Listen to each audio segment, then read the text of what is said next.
Sementara itu, seorang warga negara Australia ditemukan tewas di kamar mandi tempat tinggalnya di Jalan Hang Tuah, Denpasar. Tidak ditemukan bekas luka di tubuh korban, namun jasad korban dirujuk ke rumah sakit jenazah umum pusat Sanglah, Denpasar. Rumah di Jalan Hang Tuah Gang Mawar 10 nomor 4 mendadak menjadi pusat perhatian warga. Di lokasi ini dilaporkan seorang pria berkeluarga negaraan Australia, Norris Arthur Berger, 74 tahun, ditemukan tewas. Jasad korban ditemukan tergeletak di kamar mandi oleh temannya Niwayan Armini yang hendak menemui korban. Saat akan masuk ke dalam rumah, panggilan saksi tidak mendapat respon dari korban.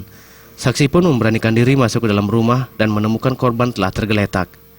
Kalau tinggal di sini, tadi tuan rumahnya bilang November kemarin nih, November ini udah habis gitu.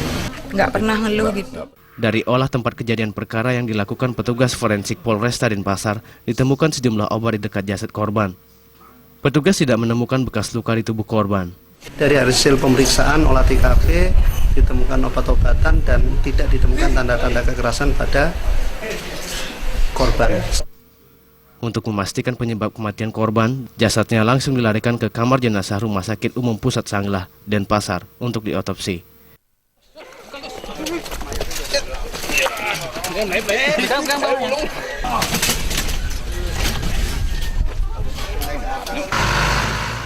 Raisuantara, Bali.